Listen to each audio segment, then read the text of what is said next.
Hello, kumusta? Tara, samahan niyo akong gawin ang aking Kuya One series na content para malaman natin kung ano nga ba ang ginagawa ko or ano ang mga process na ginagawa ko para maikasatuparan ng Kuya One series na ito.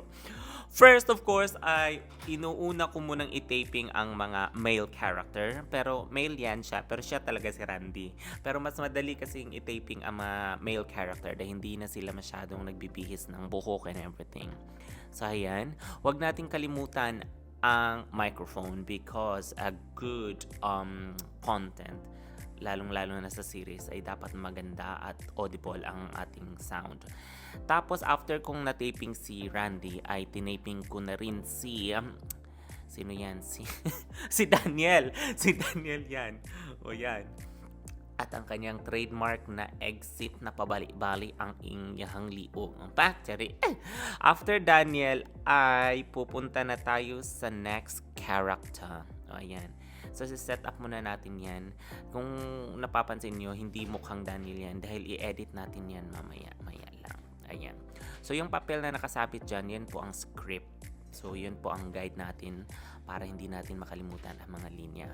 Pero, ang tekniko po talaga para hindi ko makalimutan ang mga linya or ang mga dialogues ay minamarkahan ko po isa-isa ang bawat character ng different colors or markers para wala talagang makaligtaan na mga dialogue. Dahil kung may makaligtaan tayo, kailangan nating magbihis ulit at mag-taping ulit, which is very tiring and poor. Tapos, ang next nating i-taping ay si Danilo. Si Danilo at ang kanyang trademark na sombrero. Ayan na si Kuya Danilo. Mag-taping na. So, ikabit na rin natin ang ating script dyan. Hindi po biro ang aking ginagawang content creation. Napaka mabusisi, napaka daming sistemang ginagawa, ang dami-daming effort dahil sa pagpapalit-palit ng mga character. Humana ang role ni Danilo and let's proceed sa next character. Ay, dabang mga langit. Laban lang. So, kolora na po nato para dili ta makalimot sa ilang dialogue. Kaya kung makalimot, balik na po tag-ilis. Kapoy na kayo. So, this role is for Berto na. So, let's go! So, after ng scene ni Danilo, ay ititaping na natin ang eksena ni Berto. O, si Berto, siya ang Don Berto dyan. Pero parang hindi naman Don.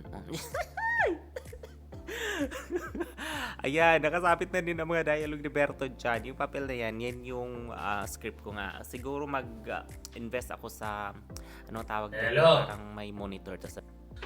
So, kung muna ang role ni Berto, next role kay Natoy. Kolora na po nato si Natoy. Kaya di ko gusto makalimot. Laban lang. Natoy! So, muni ang bag ni Natoy kay Dreaman. Yung pustula. Bam!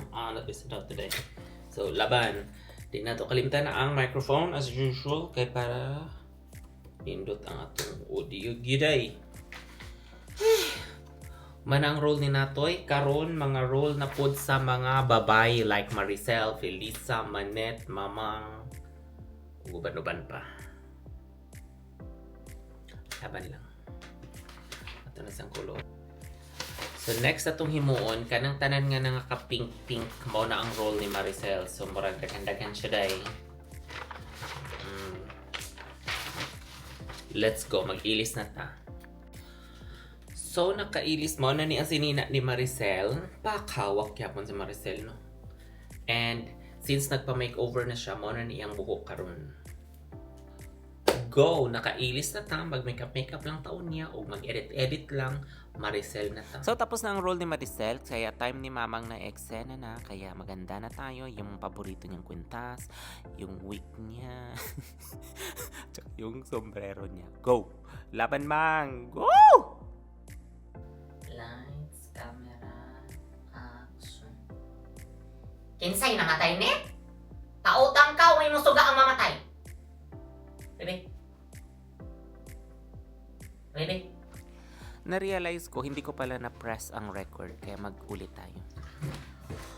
Ay, wala man dahil na record, so mabalik na sad ko. So yun, tapos na si Mamang. So time na naman ni Madam Felisa ang eksena sa Kuyawan series. O ayan. Dahil wala tayong butas sa tenga, kailangan gagamit tayo ng clip na earrings at saka yung paboritong kwentas ni Felisa. Go Felisa, laban! Umpak! At ang wig niya, go, go, go, go, go, go. Ah! Hello guys! So, ang last na character ay si Winky dahil nga sa lip tint.